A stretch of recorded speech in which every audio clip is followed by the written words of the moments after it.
మీలో 7 సిరీస్ ఎంతమంది చూసారో కామెంట్ చేయండి. అండి నమస్తే, నేను మీ జగన్మాయిని. ఈ రోజు నా లైఫ్ లో మర్చిపోలేని రోజు అండి. అది ఏంటంటే ఈ రోజు నేను 7 సక్సెస్ మీట్ కి అయితే వచ్చాను. ఈ సక్సెస్ మీట్ కి నేనే కాదు, 7 లో చేసిన ప్రతి ఒక్కరు క్రియేటర్స్ అయితే వచ్చారు. ఇక్కడికి రాగానే మొదటైతే అందరం కలిసి భోజనం అయితే చేసాం. భోజనం చేయగానే అందరం కలిసి అయితే అలా కూర్చున్నాము. మేబీ ఇలాంటి సక్సెస్ మీట్ ఎక్కడ జరుగుండదు, ఎందుకంటే స్టేజ్ పైకి వెళ్ళి మైక్ పట్టుకొని మాట్లాడిన ప్రతి ఒక్కరు అయితే ఏడ్చేసారు.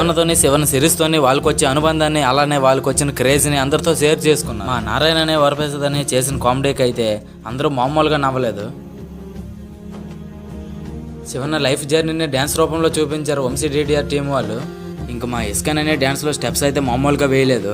ఇక్కడికి వచ్చి మాట్లాడిన వాళ్ళు చాలా మంది ఒకటే మాట అన్నారు, ఏంటంటే మేము చేసిన ఎన్నో సిరీస్ లో షార్ట్ ఫిల్మ్స్ కి రాని సాటిస్ఫాక్షన్ ఈ 7 సిరీస్ కి వచ్చిందని చెప్పారు. రమణాన్ ఫ్యాన్స్ కి అయితే ఒక పెద్ద అప్డేట్ అయితే ఇచ్చారు. అది ఏంటంటే ఈ 7 సిరీస్ మీరు అందరూ ఎలా అయితే విజయవంతం చేశారో నెక్స్ట్ రాబోయే క్రికెట్ సిరీస్ 100 రేట్లు ఎఫెక్ట్స్ పెట్టి మరీ చేస్తానని చెప్పారు. ఈ 7 సిరీస్ కి మంచి రెస్పాన్స్ వచ్చిందని కేక్ అయితే కట్ చేసాము.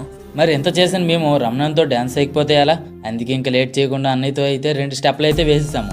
నా లైఫ్లో నేను ఎక్స్పెక్ట్ చేయలేని విషయం ఏంటంటే అన్నయ్య చేసే సిరీస్లో నేను యాక్ట్ చేస్తాను అనుకోలేదు, ఇంకా ఇంత పెద్ద క్రియేటర్లతో కలిసి మాట్లాడుతాను అనుకోలేదు, ఇంకా అన్నయ్యతో డ్యాన్స్ చేస్తానని అస్సలు ఎక్స్పెక్ట్ చేయలేదు. ఏదైనా గాడ్స్ ప్లాన్, దేవుడి దయ లేకపోతే ఏమీ జరగదంటారు. మేబీ అది నిజమేనేమో. వీడియో నచ్చితే ఫాలో చేయండి. ఉంటా మరి, బాయ్ బాయ్.